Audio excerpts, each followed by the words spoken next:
Hello and welcome to 1865, the Nottingham Forest podcast. It's Rich here, and we are recording a match report the morning after Forest restored a bit of order and hopefully a bit of confidence by beating Ferencva by 4 goals to 0.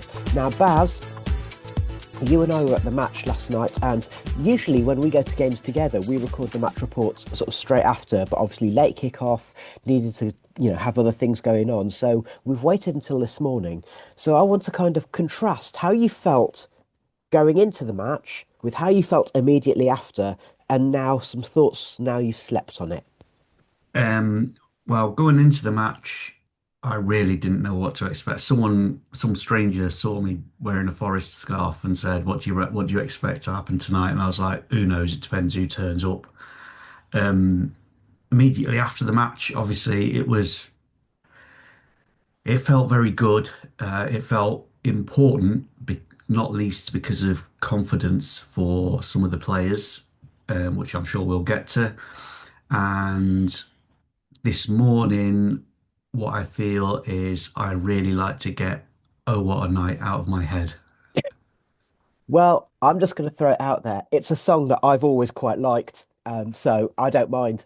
So it's all good for me. That thing you mentioned about pre-match, were those feelings alleviated, or were they calmed down or ramped up when you saw the team news? I was pleased that it wasn't 7 changes. It was 5 changes, which is still a lot. But I do think if you just chuck 7 new players into a team and then you can't really be surprised that they're disjointed. It's a lot of changes. So yeah, I would have, with the benefit of hindsight, obviously, it would be nicer to have gone into these games where we've performed really badly with fewer changes. I understand why it's happened that way, but it's yeah, you can't really be surprised when things go badly when you change more than half the team. Okay, so on that topic, Forest had Matt Sells in goal. We had nearly the first choice back four with Zach Abbott coming in for Ola Aina at right back. So it was Milenkovic at Morato covering for Murillo and Williams at left back. Now, I'm just going to say it right now, which is that not surprised that Abbott came in at right back. I think if Savona had been available, he might have played.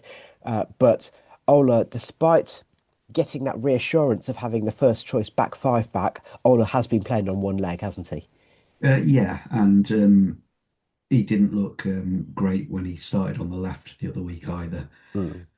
He looked a bit lost then, so He I looked think like he'd never played at left back before, which is, yeah. yeah.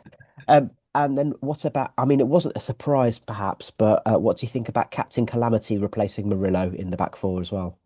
See, I don't think he's as bad as everyone makes out. I quite like him as a player. It's just he makes he has the odd lapse in concentration, and he doesn't do it that often. It's just they're so bad that you remember them.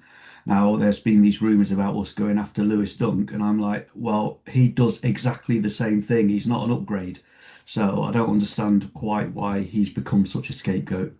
And it's worth reminding ourselves as well that, Lewis Dunk's been in the game a long time, and he's obviously with Brighton played at Championship and Premier League level a lot. And 10 years ago, when he was similar age to Morato now, Dunk was making errors most weeks, I Yeah. think.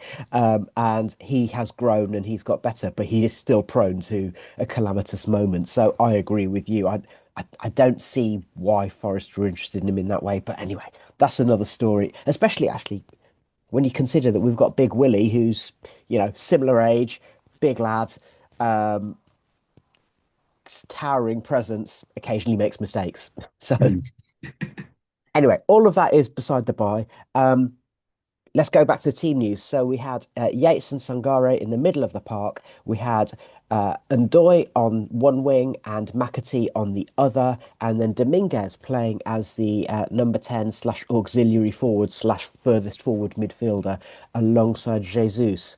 Uh, I mean, those. I guess the only speculation now was whether it was going to be McAtee or Dominguez playing on the wing, and who was going to be playing in the number 10 role. But I think it felt natural that it was McAtee on the wing. Yeah, and also actually when you look at how Ferencvaros lined up with what's basically a 3-5-2, it makes sense to have Dominguez in the centre as well because he's that sort of hard running worker type. So yeah, just gave us a bit of extra steel in there. One of the things I noticed was actually, yeah, their supposed superiority in numbers in the centre didn't really show for much, and I think that's that midfield three, the central midfield three, put in an outstanding shift. Yeah, and I think that's a yeah that it tactically that's the marker of the game, isn't it? It was midfield. It Hmm. really was, and I'm going to trail this now because we'll talk about it more later. But this was a night of redemption for Ryan Yates because he's never going to publicly admit it, or at least he won't do for some time. And it won't do any good if he were to talk about it now. There's no point in putting an Instagram post saying, "Sorry, lads, I got it wrong last week," and hopefully that makes up for it. There'd be nothing to be gained from that. But it was a night of redemption in terms of performance, in terms of how he contributed to Forest scoring goals. And basically saying, I hold my hands up. Actually, last week wasn't good enough, and this is how to remedy it by doing a talking on the pitch. Yeah, absolutely, and he was outstanding, Yeah. um, and having a lot of fun out there as well, I think. Yes. Yes. Again, we'll talk more about him later. So, broadly speaking, I would say the first 15 minutes were a little bit cagey, a little bit scrappy, but things could have been a bit different. I'm not sure it's quite a sliding doors moment, but after just 6 minutes, Ferencva did hit the woodwork. Now it was down the far end of the ground from where we were sat in the corner between the Bridgeford and Peter Taylor stands. So it's quite difficult to make out exactly what happened, but it was a set piece with their man just ghosting alongside Igor Jesus and getting a header in at the near post, which hit the post before Forest scrambled it clear. Was that a warning sign? Was that a kick up the bum? Or was it just one of those things? I think I don't think it would have if it had gone in. I don't think it would necessarily have changed how Ferencvaros approached the game, but it might have been a worry for us, given that we were sort of short on confidence, Mm, especially with the number of non-regular starters in there. It'll be like, oh God, we're up against it already. yeah.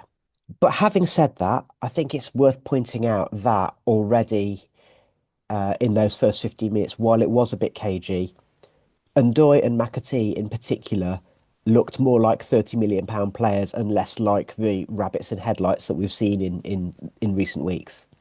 Absolutely, and Ndoye kept on like he was playing quite wide, and he kept on beating his man. It was just like tricky skills, like like a winger. And Yeah. I've already said, being on record saying I don't think he is a winger. He was playing like one. And it adds fuel to the fire that has been expressed on this podcast earlier this season, which is I think he's better on the left. Yeah, I think he, he looks more comfortable. He looks more like the whole thing about being able to go both ways looks like more of a threat when he's playing on the left than it does when he's on the right. yeah, and I think. I mean, well, we'll talk a little bit about the tactics later on, I think, especially when we get to the midfield. But again, they were playing 3-5-2, so a back three, which left that little bit of space in behind. So both McAtee and Ndoye had a bit of extra space to play into. Maybe if they were playing a back four, it would have been different for them. But yeah, McAtee was putting in the like incisive passes that we expect from him, and Ndoye was being a winger, so it was pretty good from both of them. Yeah, yeah. So let's get on to the first goal because I mean I'm just going to say it out loud, which is that we really, really needed that to relax the players and the fans because I thought, I mean, Ferencvaros, as you'd expect from everything we know about them, their fans were there in numbers, they were noisy, they had a drum, and they were determined to have a great time. Forest fans were a bit quiet, and that's surely a hangover from what happened last week. Mm. And so that first goal woke up the entire. Nottingham contingent, both on and off the pitch. So it was Ryan Yates winning the ball in midfield, passing it to McAtee. He actually passed it inside because McAtee had done a little cut inside, and McAtee passed it back out into the channel. Yatesy looked up, and although Jesus was sort of towards the edge of the box, he played it into what, as long-term listeners will know that I love, which is the corridor of uncertainty. And the reason I love the corridor of uncertainty is because if you get it right, it's very difficult to defend. And the hapless Bence Utvus proved that that was the case because he put his foot to it. I think he was potentially trying to shepherd it back to his goalkeeper, but he actually played it into the far corner of the net. And the thing that will be awful for him, I mean, he was their standout player for all the wrong reasons. But the thing that will be particularly awful for him is when he looks back at it, there was no Forest player near him, Yeah. and he could have left it. Well, I'm not saying that there's some parallels with Ryan Yates's hapless own goal a week ago, but it did feel quite, let's put it this way. Again, he was right in front of us when he's celebrating. He just turned to us. He knew he couldn't celebrate because it's an own goal, but he just had a knowing look and a little fist pump, did Yatesy when he turned to the fans. Yeah, yeah, and it was. I think, yeah, it probably. I mean, it wasn't that he needed lifting. He was involved in everything all the way, like even from the start. But I think it will have done him the world of good because like it was only a couple of minutes later where he made the next goal. Yeah, yeah, and it was a kind of a Yates moment, wasn't it? Because he came in with a slide-in challenge, and I mean, I think this is just maybe something about the physicality of the Premier League compared to some European leagues, because their three central midfielders just couldn't cope with the strength, I think, of Sungare and Yates. And Yates went in with the sliding challenge, played it through to Jesus, and when I watched back the video of it this morning, it's like I don't remember the ball going into the net that slowly because he Yeah. kind of tried to like he did a sort of slight slaloming run and then tried to pass it into the net, but then it took a little deflection, which meant it went further into the corner, but also meant it did it really, really slowly. Well, yeah, I knew it. I thought it had been hit reasonably hard, but it wasn't like traveling. But yeah, when I saw it back and it takes that little deflection and it almost trickles over. Yeah. And I have to say as well that when Jesus like initially turned sort of away from the goal and then turned back, I thought he'd moved. I thought the chance had gone then because I thought he was just kind Mm. of either going to get into trouble or he's going to be at an acute angle. But actually, the guy knows where the goal is without looking up, doesn't he? Well, the other thing actually it was quite a long way out. He did have space he could have run into if he wanted to, but that would have probably given the defender time to come across and close the angles. So it was good that he did it early, but and it shows his confidence that he did it early. But I think it made it it was almost like it was a surprise because no one would have expected a striker to hit it that early. Yeah. So, 21 minutes played, two assists for Ryan Yates, Forest 2-0 up, and I think it's fair to say pretty much in control for the next sort of 15 minutes or so. Now, I'm going to throw it out there that 4-0 is actually a slightly misleading scoreline because it makes it seem as though Forest were entirely dominant for 90 minutes. And actually, those last, let's say, 7 to 10 minutes of the first half, French Forest suddenly kind of they woke up. And I don't think they necessarily had the ability to kind of, again, because of midfield, but they certainly started knocking on the door a bit. And in the last 2 or 3 minutes before half time, especially when the stoppage time board went up, they obviously were throwing things at it, trying to get a goal before half time, weren't they? Yeah, I think the difference, I think, actually, we didn't mention this. So, both the first goal, there was a VAR check for it, and the second goal, they complained a lot. And in both cases, it was because Yates was involved in a challenge with one of their players before the chance sort of started. So, in the second one, Yates obviously put in that tackle to put the ball through. In the first one, he sort of went into the back of their player to win the ball to give it to McAtee. And throughout, I think Ferencvaros looked pretty tidy when they were passing the ball. They looked like they wanted to play out from the back and keep it on the deck and do all the nice things. But our midfield were just way too physical for them. Yeah. And every time, they were almost like surprised that we would barge into them and shoulder barge them off the ball and stuff like that. Whereas that last 10 minutes, they were like, right, we've got to score. And they started fighting back and being a little bit physical back and not letting themselves be barged off the ball. And it not hairy, but I mean, Sells had to tip the ball over a couple of times. I don't think they would have counted necessarily as shots on target, but he was definitely involved. Yeah, it's worth pointing out that referee Sebastian Gizhammer, who I'm assuming is either German or Austrian with a name like that, but actually when it came to all of that kind of rather physical jockeying for position, he was consistent in that he let it go more often than not, and was quite happy. And yeah, Ferencvaros were not happy about that. I think they felt there were a lot more fouls, but I think the ref was consistent with it, which I guess is all you can ask for.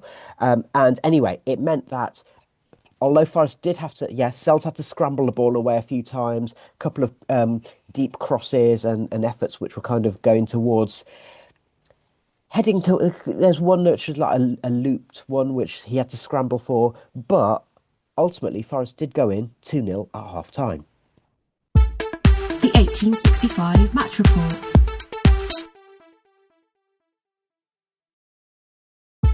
You're listening to 1865, the Nottingham Forest podcast. Now, Baz, at the start of the second half, I found myself thinking, would Dyche, would he have been better off to make some substitutions, or is it that he really wanted to cement Forest's advantage before he'd made any changes? Yeah, and I was thinking we want to get a goal pretty early in the second half just to put it beyond reach because if they carry on like they ended the first half, you could just maybe sense that maybe nerves would get involved on from Forest's point of view. So I was quite pleased he didn't make any changes. Yeah, and I mean, just to skip ahead a little bit, when he did make the changes, it was after Forest had gone to 3-0. So he made a triple sub where he was bringing on, three of the big name players in Aina and Hudson-Odoi and Gibbs-White. So it wasn't a case of bringing on the kids either.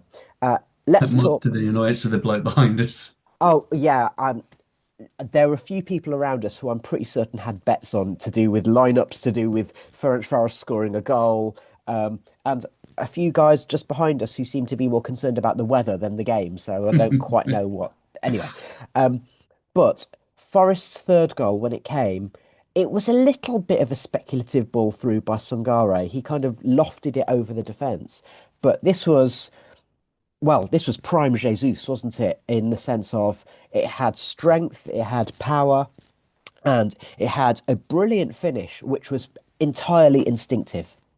Yeah, I mean, this seems to be what he's particularly good at. It was the same sort of thing. The ball comes over him, he catches it on his chest, spins, and then just shoots first time. And again, it was quite a way out, so I think it caught the keeper by surprise. He was expecting Jesus to run on with it a little bit to bring it under control, but he hit it on the half volley, Yeah, and it went straight in. An absolutely great finish. yeah. And the things that I particularly liked about it, one, timing the run, he could easily have been offside. Number two, the way that he held off his defender, that the defender almost ended up just kind of giving up almost. He didn't, but that it made it look like that because Jesus used his upper body really well.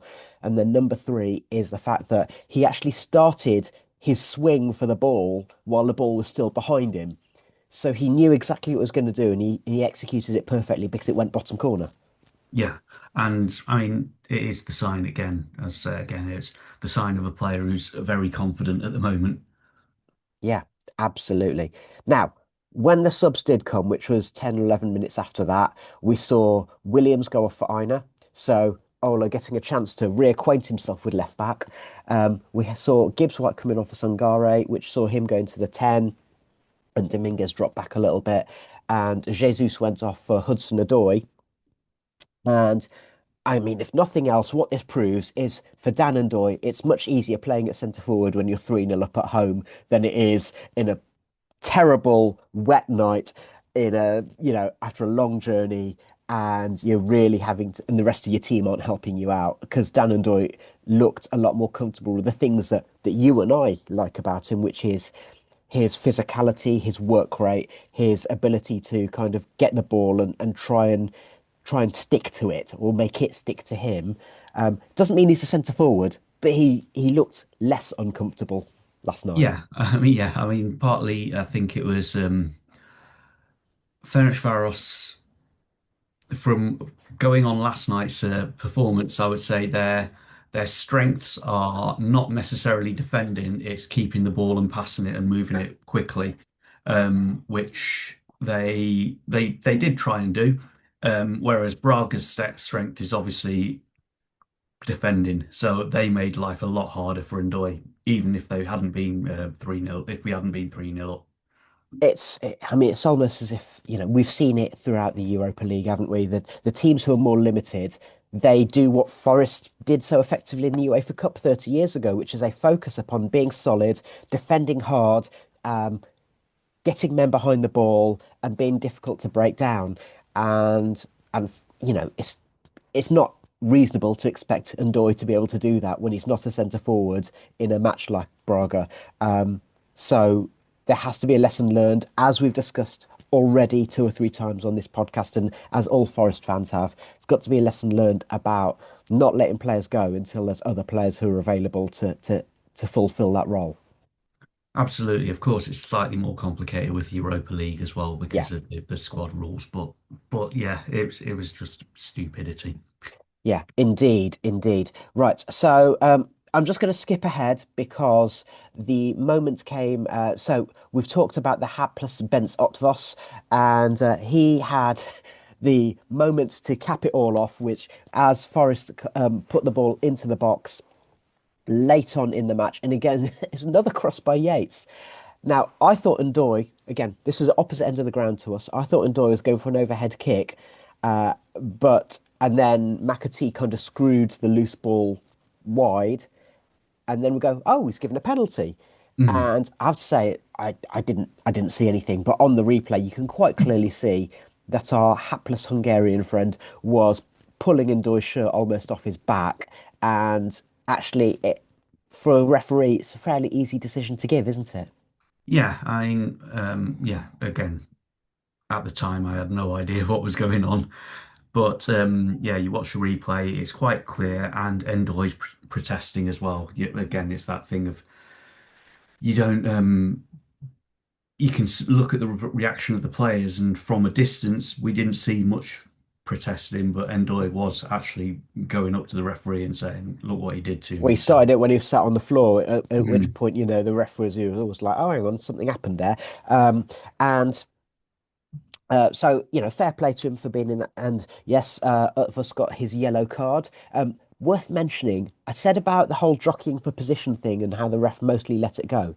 Nico Dominguez was the first man in the book, and that was basically he was jockeying for position with one of the French Forest midfielders, who then fell over. And at that point, the ref wasn't going to give anything. At that point, when he fell over, the ref not only gave it, but then booked Dominguez. So I don't know if that's just one of those of not much has happened. I need to show the players that I'm still here and I'm in charge. Yeah, or maybe I don't. Who knows? It's one of those. Maybe this game's going to slip out of control unless yeah. Although I did see, I think it might have been on the Sky Sports ticker that they said that it might have been for dissent. So whether he got it for saying something, I don't know. But let's it's been done. That's the thing. Penalty. I think there were 26,000. Well, actually, no, let's not. There were 24,000 people in the ground hoping that Gibbs-White wouldn't take it, and the people who were the Ferencvaros fans.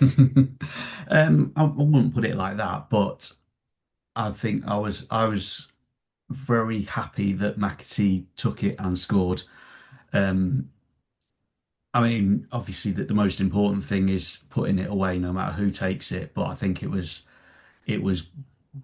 nice to see that he was given the ball to do that, Yeah. no matter. Well, we didn't see how they decided on that. Apparently, it was Yates that gave it to him because it was at the far end for us. But also the way the players celebrated with him, it reminded me of that when Taiwo scored last season, Yeah. and everyone went over to Yeah. celebrate with him. In the post-match interviews, McAtee did say Morgan and Dan, and then Yatesy did come over and sort of say, "All right, you can have this one." Again, whether that would have happened if we weren't 3-0 up in the last minute of the game, I very much doubt it. But also, it would have been interesting to see before the subs, because obviously Igor was on and Gibbs-White wasn't.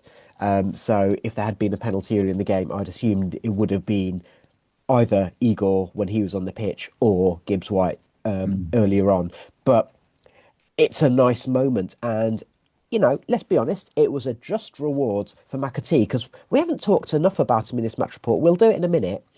But he had, as I said earlier, a match which showed that he is potentially a 20, I think it was 26 million is the initial payment. Mm. And he showed that he can do that. He has got the ability. And also, crucially, and this is pretty early on when there was a corner one, and he came over in front of the corner where we were, in front near the A block, to take it. And the fans immediately took to him, not in a kind of, oh, he's a Reds player, but also because we could see that he was putting in the effort. And it just shows, as fans, all we want to see is that it matters to you. Yeah, You can have a bad match, but as long as you're trying, we will be behind you. yeah, absolutely. And it, I thought he played very, very well. We have to bear in mind the opposition to some degree, but he showed some of what he's capable of. We're up against And worse opposition two or three times earlier this season, and he looked terrible. So yeah, absolutely. But yeah, and it was. I'm pleased for him. I hope that this could. We'd like it to be the start of something for him, isn't it? yeah. Just a couple of footnotes before we move into part three of the podcast. Dominguez did get substituted on 84 minutes for Dylan Bakwa, and the other footnote, this happened before the fourth substitution, was Murillo coming on to give Milenkovic a rest, and the first thing that Murillo did, he's playing right-sided centre half, he did a 1-2 with Zach Abbott and then did one of his marauding runs into the opposite half, and it's just like, yeah, we're 3-0 up. You can do that. It's okay. And Ferencva did threaten to break from that actually, but again he sprinted back, and also because of that midfield superiority, we had cover. Yeah. So yeah, but that would have been a fun moment if he'd done it, done one of his The specials. only other thing to note is that we didn't have it all our own way. They did hit the bar in the second half. That's a very good point, and Sells was nowhere near that. Yeah. As you alluded to earlier, in terms of the stats, according to the BBC site, there were only two saves by Sells. So actually, he didn't have as much to do as we're making out that he did, according to the official statistics. I think about a part of it, I think, was as well. It was about him coming out and commanding, Yeah. so and not flapping at stuff and whatever. So Well, not according to the people behind us. yeah, they had a great game.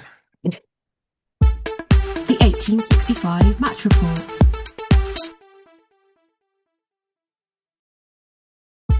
You're listening to 1865, the Nottingham Forest podcast. Okay, Baz, a couple of themes that we said we'd come back to just to kind of underline this. And it's about the two people who are kind of front runners for player of the match. The Forest player of the match, according to the official feeds, was James McAtee. So let's talk about him because it's taken a little time for him to get his career kick-started. I suspect that, as you've mentioned before, that when he signed, he thought, I'm going to be able to get an extended run of games because it looks like Gibbs-White might be off. And if not, then I'll be able to play on the wing. And neither of those have really materialised. So having had an absolutely torrid time last week and in several matches prior, I mean, there's a lot of talk about can Sean Dyche motivate the team to do better, but Sean Dyche did say, I just told him just, be free and do the things you're good at. Now, whether that made the difference or not, I don't know, but it just goes to show what we suspected, which is he's an arm around the shoulder player on the kick up the bum. And also just thinking about, so before the game, while we were chatting about team selection and all that sort of stuff, I said part of what worries me about Sean Dyche's management style is he's a wing it, cross it, head it kind of thing for as far as tactics goes, and he doesn't really believe in through balls. What McAtee's good at is through balls, and what we saw yesterday was lots of through balls, lots Yeah. of incisive vertical passes that went through their defence, and yeah, that's what he's good at, and it's kind of he in many ways he hasn't fit with how we've been playing up till last night. Mm. Okay. I will come on to Ryan Yates in just a second, but um, just on the two wingers. So McAtee, as we had expected, and as you alluded to there, if you ask him to play as an old-fashioned right winger, he's not going to do that, partly because he's left-footed. But what he is good at is, and again, maybe the Ferencvaros kind of formation helped, but he's able to just tuck in and then use his left foot to kind of look for those through balls and create space and opportunities. Whereas the more traditional winger's performance on the other side, I'd say that was Dan Ndoye's best performance in a red shirt. Yeah, definitely. Yeah, Um, and he could have scored a couple as well. Like I think if he'd had a run of decent games, he would have scored one of the opportunities that came his way. In particular, the one in the first half where he basically kind of shimmied and as Ron Atkinson used to say, he sold his defender a lollipop, and then he cut inside and he had the chance to either square it or shoot. He went for a shot and it was a bit too weak. It was easy for the keeper to save.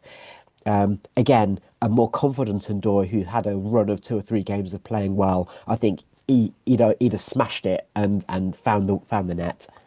yeah, or yeah, made the right, made the easier, the other decision because it did look like I can't remember who probably did Jesus was in the box. run it Yeah, on yeah, yeah, and was unmarked. So yeah, yeah. so he made the wrong decision in that pace, but he had a good game, and just getting into that position, having done tricky winger stuff Yeah. is something we haven't really seen from him.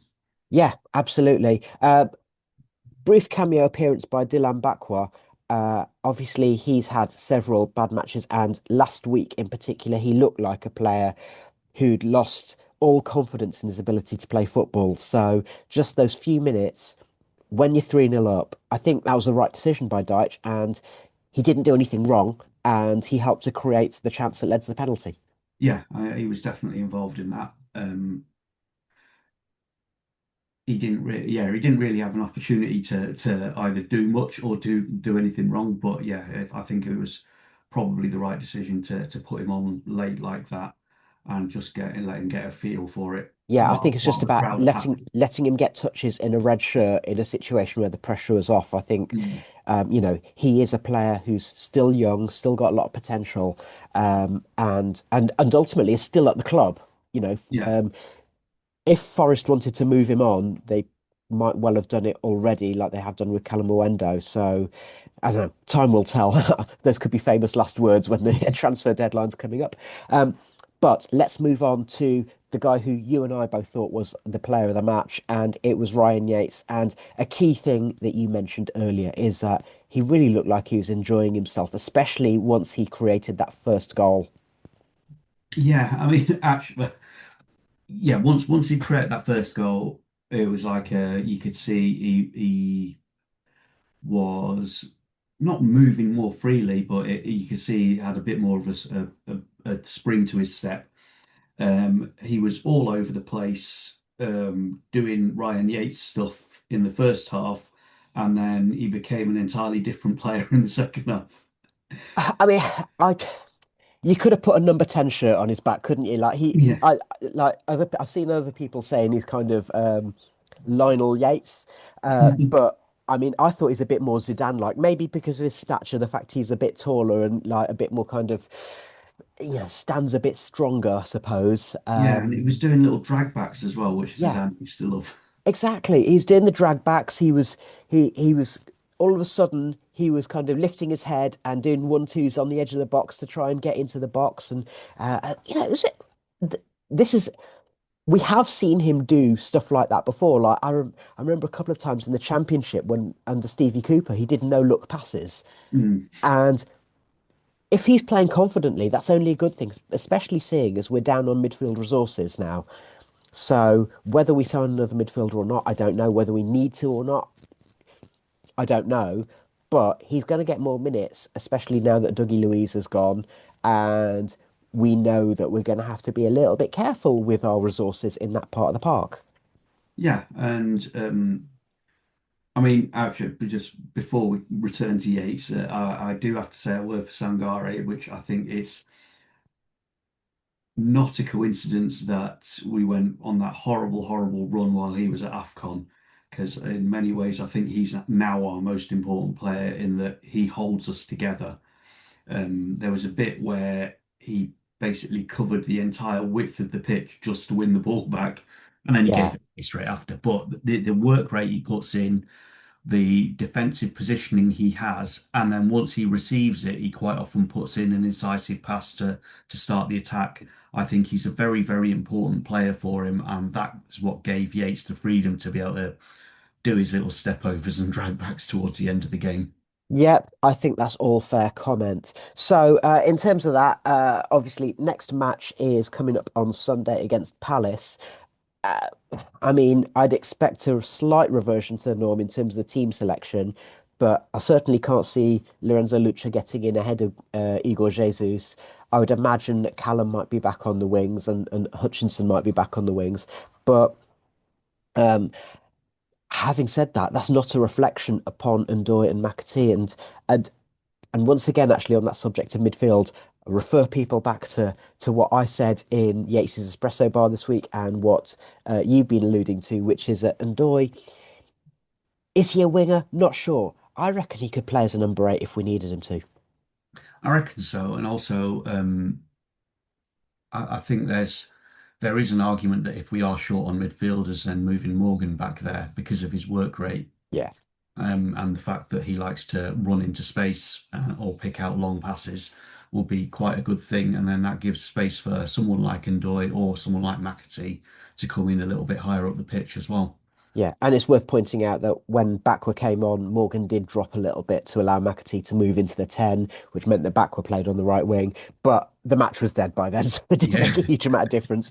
So we'll be back after the Palace match with some views and thoughts on what is increasingly looking like a six-pointer, isn't it? Because if we win, it draws us level with them. And yeah, and they're shorn of players. You know, Mateta wants out. Uh, we know that Danny Munoz is probably going to leave. Adam Watson's probably can't play on Sunday anyway, but he's probably going to leave. They seem like a club who are in disarray. And just to finish off, and this isn't to be unfair to any Palace fans because I don't know them, and I've always enjoyed the times that I've gone to Palace actually, and the fans have seemed like good sorts. But not only are Palace fans realising about Steve Parish and the fact that they're in trouble, but they're also having to come to terms with the fact that we were right. Well, at the end of the day, we always win.